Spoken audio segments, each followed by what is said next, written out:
getting is a minimal. I want to call you to attention. There was by one meritech. One. There are people who work a long time in Olam Haz's material says like this. The reason that Rabbi Yehuda Anossi cried was not because he begrudged him his Olam Haba. It's because he felt that the Olam Haba that this man had earned was so empty of any merit that this would be an eternity of boredom, and that is in itself a very tremendous degree of dissatisfaction. It certainly cannot be considered happiness.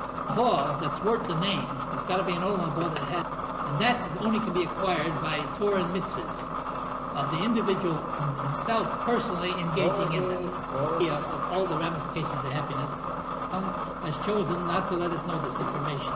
We know some of the absorb.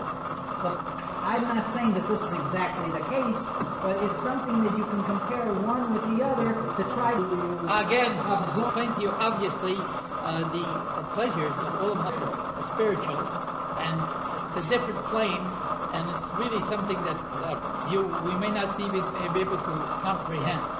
Like for instance, anybody that has not never had the experience of learning a beautiful, if a person has not experienced it, I just wanted to go on to say here, this thing, before the... We ask it in such a way that they should bring before the... The Gemara says there's two reasons why we go to a cemetery. And secondly, that we can request this. Yeah. Since they can help us in this world, it means that they can be a benefit to present our case, and make our life easier. Right, now if you can arrange to go to your parents' grave, it's a good Swiss. The thing is, the best possible way you can go and help your parents and your descendants is to be. Then you don't have to go to any place. You just. But since you just said that the parted ones can help their children in this world. Yes. About the world. What's the difference? Two explanations. What difference? There is a difference. If you go to a cemetery of Goyim, all you can do is feel like dead. If they're dead, you can feel like dead. But they won't necessarily pray for you. You're a Jew. They won't pray for you. You can pass it on. Here, page 14 in my shop. You have page 14?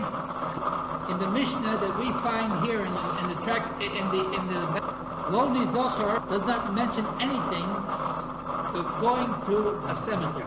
Mishnah in the Babylonian Talmud does not mention anything about going to the cemetery. Usually, what the Mishnah mentions, the Gemara discuss. And here we have a Mishnah that doesn't mention anything about going to the cemetery, and yet we have a discussion, this little discussion about going to cemeteries. Catches this. He notices this. And he writes, some Divrei Yerushalmi.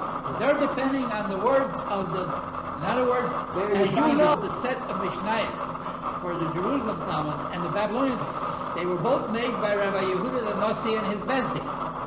And then they have the Gemara. About the same when you're saying here that it's in the but it's not found. Basically, it's got to be in the Mishnayos. It's got to say something about it. Basically, some are left out. So the Yerushalmi is complete. Not necessarily. They have basically the same set of Mishnayos. This is it. So Mekan from here, Raya is a proof. The Divi Rabbi to the words of Rabbi was the reef.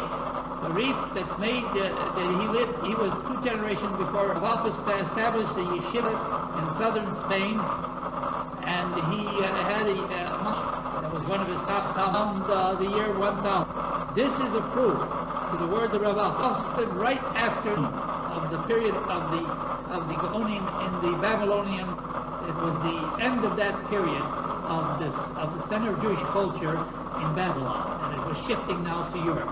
And here we have a proof to the words of Rabbi.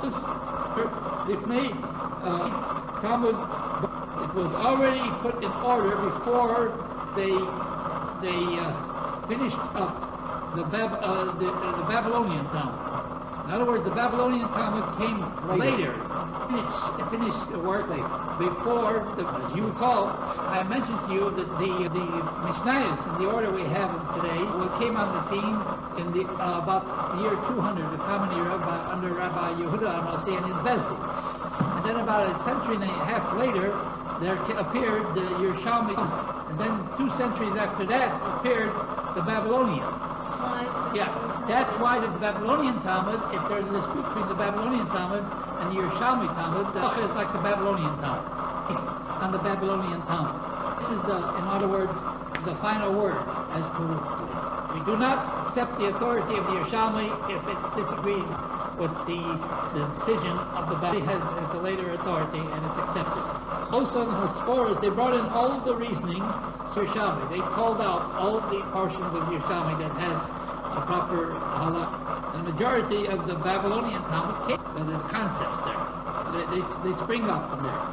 Basic, here we're asking the question, why do we have to go to for Yerushalmi, what's explained in the Yerushalmi? So Yerushalmi is a precedent, Ayin also in proof that the Babylonian Talmud, here's a pasuk here, it says this, someone with an English translation.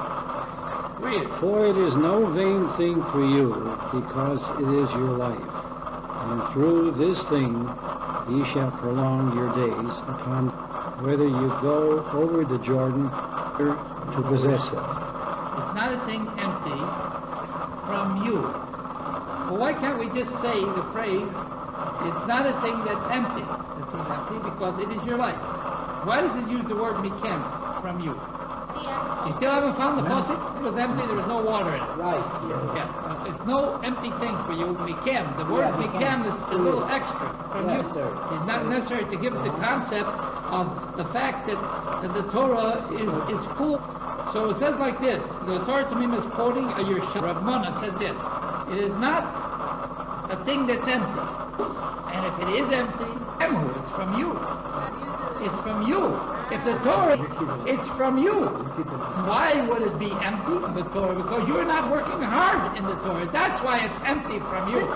It doesn't mean that the Torah is empty. It's empty from you. The teacher should call Dover. They have to investigate it and analyze all the halachas to make sure that they decide it the correct way. And the same thing with individual Jew. He has to go and dig into the Torah concepts until he gets it straight. And the Torah Tamima says like this, in relation to this mimer, that it appears plainly that there's an extra word that it's really not letting us superficially knowing anything further. According to the ordinary explanation, it would have said only that it's not a thing that is empty. And therefore, you learn something else. If you will find this thing, why does it say mikem? To say this because you did not work hard to stand on the matter, to understand the matter as far as you're doing, because you didn't work hard, and we have a general rule, if you didn't work hard, you won't find it.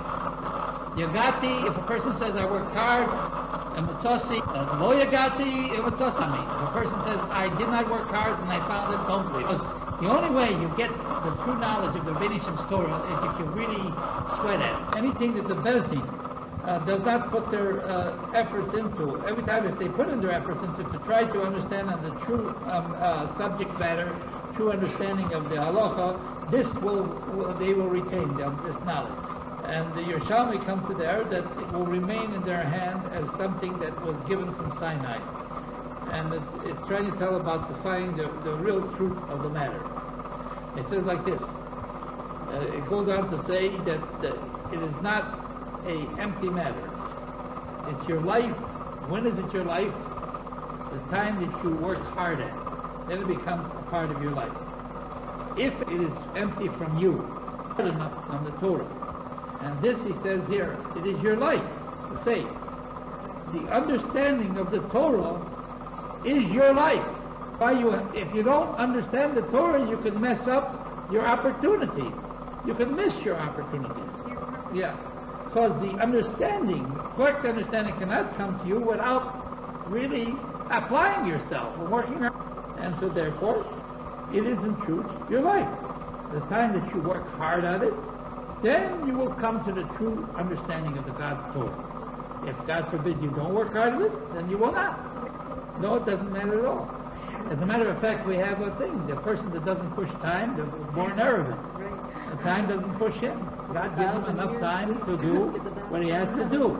The important thing is to plug away at it and try to understand the Torah. I've not completely exhausted it. Actually, it goes on further. It says like this, in this very passage.